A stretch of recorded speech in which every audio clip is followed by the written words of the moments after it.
So the sequencing is when you're looking at, so for example, again, I'll go back to us, is when we onboard someone, the first lenders we're going to go after are going to be first Chase Bank.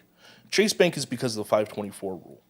When you exceed 5 accounts, so 5 approvals within 24 months, so 2 years, it becomes incredibly more difficult. Now, there are some circumstances, and I can only say this from my personal standpoint, with relationship managers. And for those of you that doesn't know what a relationship manager is, these are people that work at the bank. These are people that work at the bank and specifically work in the business lending portion of said lender. And that could be, again, Chase Bank, Wells Fargo, US Bank, Truist, any of your major banks, and even some of the small regional ones and credit unions. They have people that work there that their entire job is to work with businesses to get approved for lending. And that's from credit cards, lines of credit, loans, SBA lending, and so on. But going to the 524, if you have a good RM, they might be able to get past that 524 rule, right? But for new clients, for us, we want to try to hit those first so we're not running into that issue. Right. Okay. The second bank we always go after is going to be Bank of America. Bank of America is because they're really sensitive to hard inquiries. If you have too many of them, a good rule of thumb is beyond 4 on any bureau. They really, you can get it done, but it gets more difficult. Right. I come from the standpoint of lending is go to the path of least resistance. Right.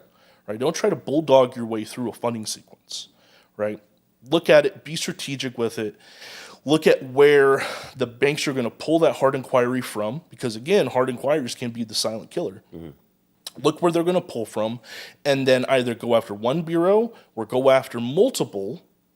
So essentially, when I say multiple, look at where each card is going to pull from and get like 5 cards, but each bureau only might get 2 hard inquiries versus one getting a whole bunch of them, if that makes sense. Oh, 100%. Then once that's completed, again, for us, we will then go ahead and remove all the hard inquiries. Now, why is that important? It's because on a business credit card, you're eligible to remove the hard inquiry from the personal credit because it does not post on personal credit. That account will post on your business credit report. That is what makes the eligibility of removal for that hard inquiry. Once that's complete, then we just recycle the next, we call funding rounds. So then we move to the next funding round, get our approvals or sometimes denials.